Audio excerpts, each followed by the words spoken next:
మాజీ మంత్రి రోజా రాజకీయాల్లో యాక్టివ్గా లేకున్నా ఆమె పేరు మాత్రం సోషల్ మీడియాలో ఓ రేంజ్లో మారుమోగుతుంది. 2024 అసెంబ్లీ ఎన్నికల తర్వాత ఒక్కసారిగా రోజా సైలెంట్ అయిపోయారు.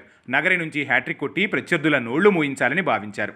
కానీ రోజా ఒకటి తెలిస్తే ఓటర్ మరొకటి తలచారు. ఓటరే కాదు, నగరి నియోజకవర్గంలో సొంత పార్టీ వాళ్లే రోజా ఓటమికి పనిచేశారు అన్నది బహిరంగ నిజం.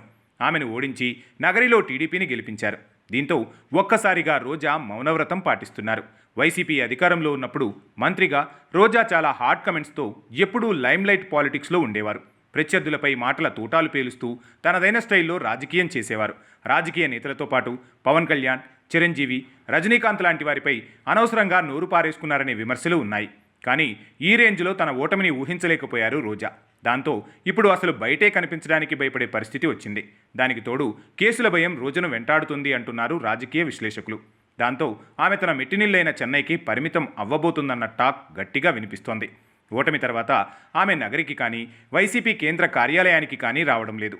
వైసీపీ నిరసన కార్యక్రమాలు, జగన్ దీక్షల్లో కూడా ఆమె ఎక్కువగా ఎక్కడా కనిపించలేదు. గతంలో చీటికి మాటికి ప్రెస్ మీట్లు పెట్టి అందరిపై నోరు పారేసుకునే రోజా జగన్ ఇంతలా మొత్తుకుంటున్నా అతనికి సపోర్టుగా ఒక్కసారి కూడా మీడియా ముందుకు వచ్చిన దాఖలాలే లేవు. దాంతో రోజా వైసీపీని వీడబోతున్నారు అన్న టాక్ గట్టిగా వినిపిస్తోంది. రోజా ఏ పార్టీలోకి వెళ్తారనేది ఇప్పుడు హాట్ టాపిక్గా మారింది. ఆంధ్రాలో ఆమె వేరే పార్టీలోకి వెళ్లే పరిస్థితులైతే దరిదాపుల్లో లేవు. అందరినీ నోటికొచ్చినట్టు తిట్టారు కాబట్టి వైసీపీని వీడితే ఆమె ఆంధ్ర రాజకీయాలకు కూడా ఇకపై గుడ్ బై చెప్పినట్టే లెక్క. ఎందుకంటే ఇక్కడ ఏ పార్టీ వాళ్ళు రోజాను చేర్చుకోరు. అందుకే తన అత్తారిల్లైన తమిళనాడు రాజకీయాల్లోకి ఎంట్రీ ఇస్తున్నట్లు ప్రచారం జరుగుతోంది. ఆమె ఇప్పుడు ఎక్కువగా చెన్నైలోనే ఉంటున్నారు. తమిళనాడులో ఎక్కువగా పర్యటిస్తున్నారు. దాంతో ఆమె అరవ రాజకీయాల వైపు చూస్తున్నారన్న చర్చ జరుగుతోంది. మరో ఇంట్రెస్టింగ్ అప్డేట్ ఏంటంటే విజయదళపతి పెట్టిన కొత్త పార్టీలోకి రోజా వెళ్తోందనే టాక్ గట్టిగా నడుస్తోంది. లేదా ప్రస్తుతం అధికారంలో ఉన్న డీఎంకేలో రోజా చేరే అవకాశాలు కూడా ఉన్నట్లు తెలుస్తోంది. మరో ఏడాదిలో తమిళనాడు అసెంబ్లీ ఎన్నికలు రానుండటంతో ఈలోపే ఆమె అక్కడ పాగా వేసేందుకు ప్రచారం జోరుగా చేసుకుంటున్నారట. అయితే రోజా పొలిటికల్ ఫ్యూచర్పై ఆమె ప్రత్యర్థులు ఫేక్ ప్రచారం చేస్తున్నారని ఆమె అనుచరులు చెబుతున్నారు.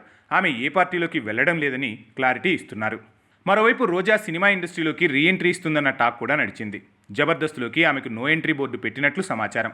ఇక చిరు, పవన్, బాలయ్యపై ఆమె చేసిన విమర్శల కారణంగా తెలుగు ఇండస్ట్రీలో అవకాశాలపై హోప్సే లేవని చెప్పాలి. తమిళనాట రజనీకాంత్పై ఆమె చేసిన వ్యాఖ్యలు, వైసీపీ తిట్ల కారణంగా రోజాపై అక్కడ కూడా వ్యతిరేకత వ్యక్తమవుతుంది. దాంతో రాజకీయంగానే చూసుకోవాలి అని ఆమె భావిస్తుందన్న టాక్ నడుస్తోంది. మరి రోజా ఏ నిర్ణయం తీసుకుంటారనేది ఉత్కంఠగా మారింది.